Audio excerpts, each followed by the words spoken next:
Belt देखो कैसे पेट के ऊपर बांधी हुई है, भोंदू कहीं के। सर, हम बाकियों की तरह कूल क्यों नहीं है? कैडेट, हम बाकियों की तरह नहीं हैं, हम नेशनल कैडेट कोर्प्स हैं। We are in second line of defence. I am clear? Yes sir. How's the जॉर्ज? High sir. How's the goddamn जॉर्ज? High sir.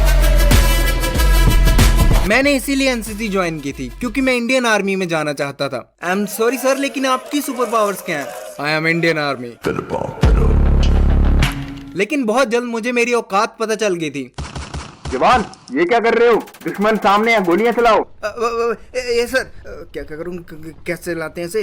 हाँ, थाए थाए थाए। अबे थाए थाए करने आता है यहाँ पे?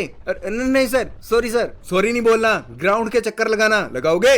Yes sir, I can do this all. Dick Grayson. हाँ भाई, डिक ग्रेसन है बैटमैन का सबसे अच्छा रॉबिन, जो फेमस है अपने। बट तुमने तो बोला था यार, माल दोगे मुझे थोड़ा। अबे माल देगा मेरा घोड़ा है हमारे पास से एक, रेस में कैसे उतारूं? अबे तू काम कर, झुक जा और पीछे से मैं तेरी कान पे मारूं।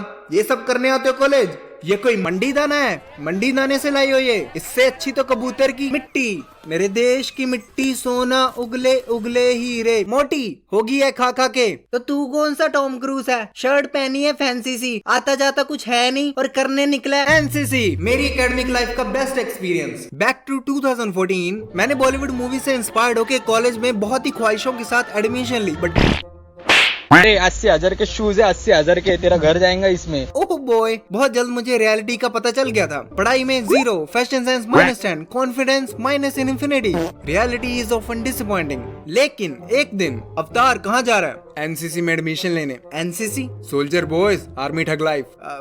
मुझे मिल सकते है एडमिशन? हाँ हाँ, क्यों नहीं, आजा। सर, मैं एयरविंग ज्वाइन करना चाहता हूँ। फिजिक्स केमिस्ट्री में कितने नंबर आए थे? वो क्या होता है? तू आर्ट्स वाला है ना? आपको कैसे पता? देख, इससे पहले मैं 2 गालियों को कंबाइन करके तुम्हारे सामने एक नई गाली पेश करूं, दफा। सर, ये आर्मी विंग में ज्वाइन करना चाहता है। ओह, तो पहले बताना था ना, वहाँ पे फॉर्म भरो। अवतार, थैंक यू सो मच मेरी हेल्प करने के लिए। रिमेम्बर दिस गाय जो मेरा ब्रेन वॉश किया करता था? मैं आज भी तुम्हारा दिया गया कतर का वो 1 दिनार अपने दिल से लगा के रखता हूँ। I love you my friend. Gay. In olden times. Women. In olden times. इंसान. In olden times. Sperm.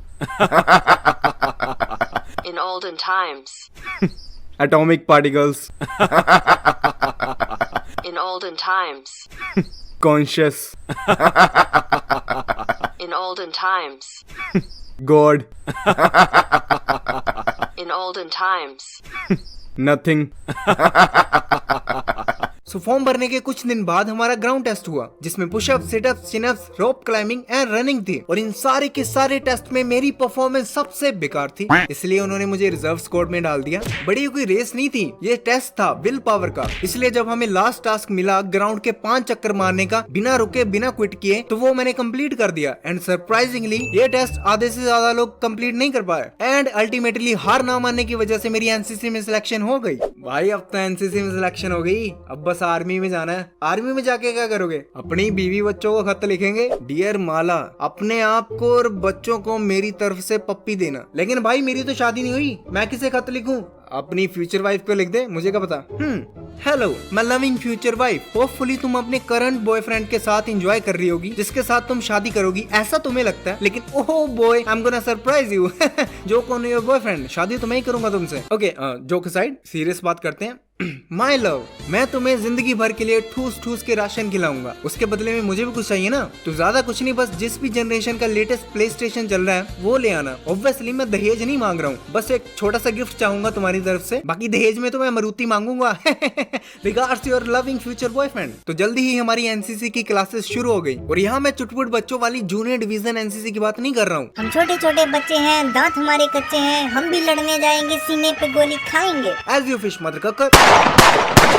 मैं बात कर रहा हूँ रियल एनसीसी की, the senior division NCC, basically 13 साल के ऊपर के बच्चों के लिए। तो हर वीक सैटरडे को हमारी 6 घंटे की क्लास होती थी। वैसे एनसीसी में जनरली हफ्ते में 2 क्लासेस होती हैं 3-3 घंटे की, लेकिन हमारे कॉलेज ने दोनों क्लासेस को कंबाइन करके एक लंबी बड़ी 6 घंटे की क्लास बना दिया था, ताकि गन्ने का पूरा रस एक ही बार में एक ही समय पे निचोड़ा जा सके। बहुत ही घटिया एग्जांपल थी। तो मैक्सिमम लेक्चर्स अटेंड करने के बाद हम कॉलेज वॉशरूम्स में अपनी ड्रेस चेंज करके एनसीसी क्लासेस के लिए रेडी हो जाते थे। पहले 2 घंटे थ्योरेटिकल होता था। एंड लेट मी एक्सप्लेन, तुम जनरली अपनी क्लास में कैसे एंटर करते हो? मैं कमिंग मैम और मैं कमिंग सर, और क्या मैं अंदर आ सकता हूँ, राइट? लेकिन ओ बॉय, एक एनसीसी स्टूडेंट को क्लास में मारनी होती थी सुपर हीरो एंट्री। पहले सावधान, फिर मैं आ जॉइन सर। लिटरली भाई आसपास की 4 क्लासेस हिल जाती थी लाइब्रेरी तक। तो थ्योरी क्लास के बाद बारी आती थी ग्राउंड की। ग्राउंड में हमारे इंस्ट्रक्टर होते थे वो बड़ी बड़ी मूंछों वाले सूबेदार विद एएनओ मेजर सर और nationally acclaimed best senior cadets. तुम लोग को लग रहा होगा मैं बढ़ा चढ़ा के बोल रहा हूँ, बट नहीं, हमारे कॉलेज की एनसीसी पूरे डिस्ट्रिक्ट की बेस्ट एनसीसी मानी जाती थी। क्या किसी ने जाति बोला? Being truthful is injurious to health. मुझे फर्स्ट टाइम पता चला सावधान पे एक्चुअल में सावधान रहना होता है।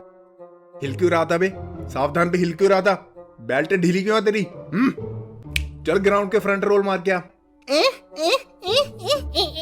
कसम से भाई, दोपहर में तपती धूप में जब मुझे वो फर्स्ट टाइम सजा मिली ना, मेरे शरीर में से मेरी आत्मा, मेरी सोल निकल गई। डैम, इसलिए आज तक मुझे कोई सोलमेट नहीं मिला। ओके, बेकार जोक था।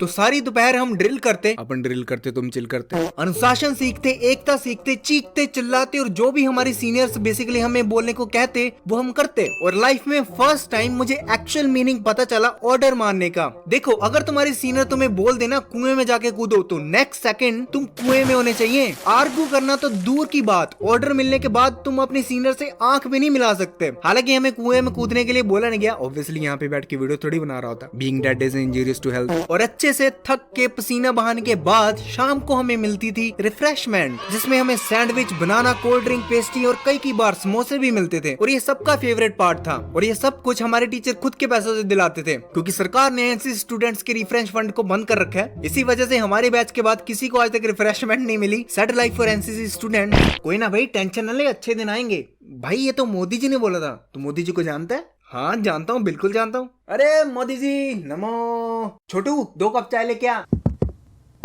10 रुपए साहब। Being comic is injurious to life and family. तुम में से फायर किस किस ने किया? ना मैं पबजी फ्री फायर की बात नहीं कर रहा हूँ, मैं रियल फायर की बात कर रहा हूँ। राइट गैस, एनसीसी में फायरिंग के लिए भी ले जाया जाता है। तो जब हमें फर्स्ट टाइम फायरिंग रेंज पे ले जाया गया, आई वाज लाइक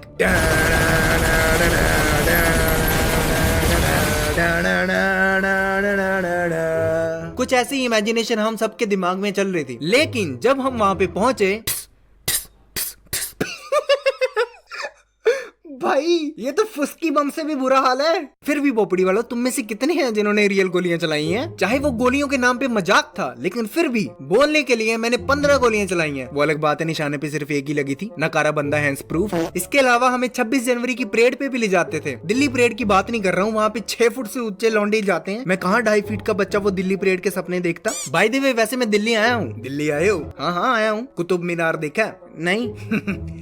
आजा भाई, तुझे कुतुब मीनार दिखाता हूँ। अबे हट यार। तो सर्दियों में सुबह 5:30 बजे उठ के हमें 15 दिन परेड प्रैक्टिस के लिए जाना होता था। बारिश आए, आंधी आए, they don't give A F. मैं 10 दिन तक प्रैक्टिस के लिए रोज ग्राउंड जाता रहा, और 11वें दिन बारिश आ गई। मैं नहीं गया, क्योंकि मुझे साइकिल पे 5 किलोमीटर कॉलेज जाना होता था, और तब मेरे पास रेनकोट नहीं था। तो उस दिन मैं नहीं गया, और नेक्स्ट डे से मैं परेड से बाहर था। अगले 3 दिन तक मैं एज ए बैकअप साथ में जाता रहा। एंड फाइनल परेड के 1 दिन पहले एक बंदा परेड करते करते बेहोश होके गिर गया। एंड ओ भाई साहब, उसे जो गालियां पड़ी, जी हाँ, बेहोश होने पे पानी नहीं गालियां मिलती हैं। सो पोपड़ी वालों, गलती से भी हिला के मत जाना। तो उसकी रिप्लेसमेंट के लिए ट्रायल हुए, और अल्टीमेटली मैं फाइनल परेड के लिए सिलेक्ट हो गया। और मेरा यकीन करो गाइस, मैंने खाने में बिल्कुल भी बेहोशी की दवाई नहीं मिलाई थी, पक्का नहीं मिलाई थी, बिलीव मी है। बट भाई ऐसे हजारों लोगों के सामने पेट पे पेंट बांध के भोंदू जैसी फीलिंग नहीं आती। ना ना ना ना ना, गलती से भी पेट पे बेल्ट बांधने को भोंदूपना मत समझना, क्योंकि पेट पे बेल्ट बांधने से नंबर 1 आपकी रीढ़ की हड्डी सीधी रहती है, जिससे आपको बैक पेन की प्रॉब्लम नहीं आती। नंबर 2, आप बार बार अपनी ड्रेस एडजस्ट नहीं करते हो, इससे आपका 100% फोकस आपके काम पे रहता है। नंबर 3, आप कॉन्फिडेंट एंड टफ महसूस करते हो। नंबर 4, बेल्ट के रूप में आपके पास इक्विपमेंट रहता है, जिससे आप किसी भी राह चलती लड़की को अगर कोई छेड़ रहा है तो उसकी वहीं पे पिटाई कर सकते हो, और हो सकता है वो लड़की आपसे इंप्रेस होकर आपसे शादी कर ले। कल को आपके बच्चे होंगे जो रील स्वाइप करेंगे, पढ़ेंगे लिखेंगे नहीं, क्योंकि आप भी वही काम करते हो। तो आप अपनी उसी बेल्ट को निकाल के उन्हें सुधार भी सकते हो।